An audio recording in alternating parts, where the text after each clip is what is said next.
Trip to Scotland, Part 3.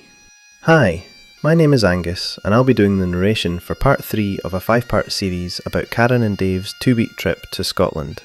We begin Part 3 at the ferry pools on the Isle of Skye. It's about a 4-mile hike in and back from the parking area, all the way up to the start of the creek that feeds water to the ferry pools. Although you don't see too many Scots wearing kilts, they do show up in the strangest places. The ferry pools on the Isle of Skye get their whimsical name from the area's crystal clear blue waters, cascading waterfalls and dramatic highland scenery that make the place look like it was ripped straight out of a fairy tale. Typical water temperature of the ferry pools in the summer is around 50 to 57 degrees Fahrenheit, and in the winter it often plunges to 36 to 45 degrees Fahrenheit. Even in the heat of summer, it's basically an ice bath for your body. Some brave folk still go swimming or cliff jumping, often followed by a lot of gasping, squealing and a desperate search for a towel, as seen in these photos. Neither Karen nor Dave were foolish enough to get into that water. They left it for the others on the trail. Maybe another day.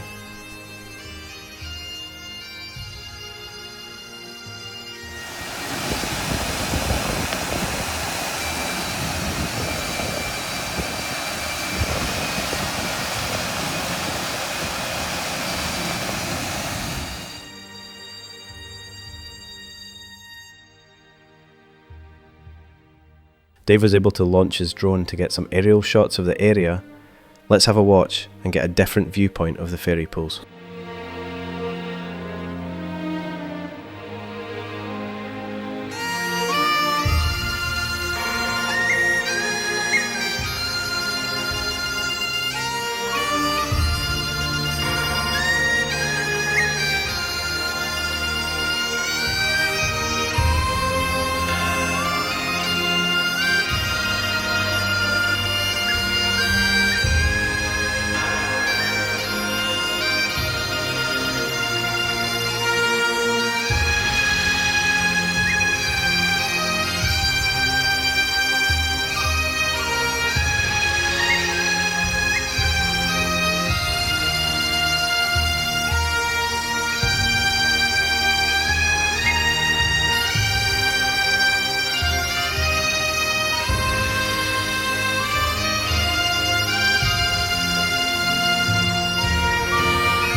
When the ferry pool hike was over, there was still time to drive to the Old Man of Store on the Trotternish Ridge.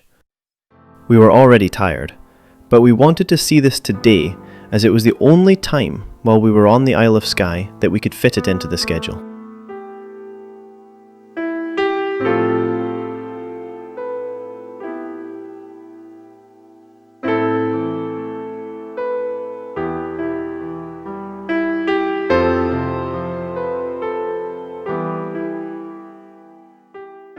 This is where the first stroke of bad luck hit. After hiking as far as we could, and still have enough time to make it back to the car, with time to find our self-catering bungalow for the next 2 nights, we started back down. A group of hikers was coming up the trail, and as they passed, Dave fell. Hard.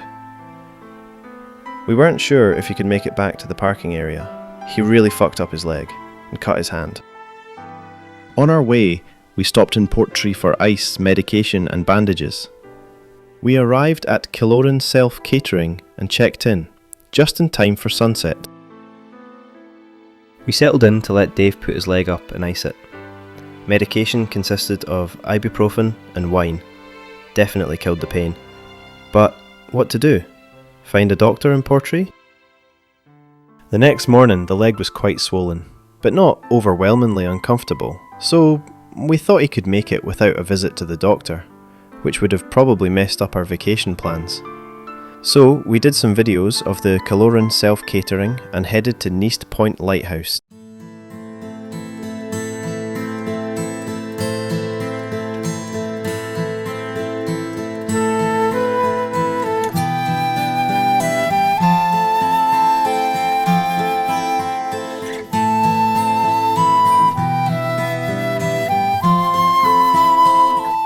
started on our way to Neast Point Lighthouse.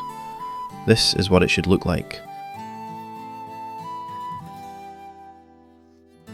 Unfortunately, due to the rain and strong wind and the condition of Dave's leg, we never got out far enough for a good view, nor did we get any good drone video, which was high on the list of things to video. Very disappointing indeed. But still, very beautiful and unique landscape.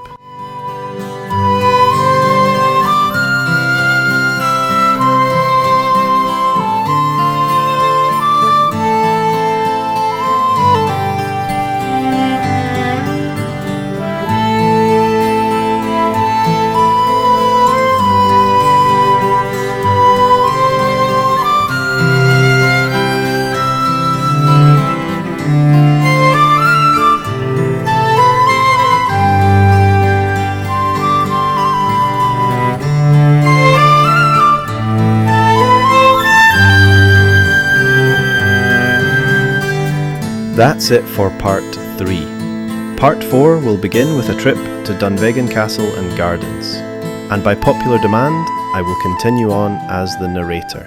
See you then!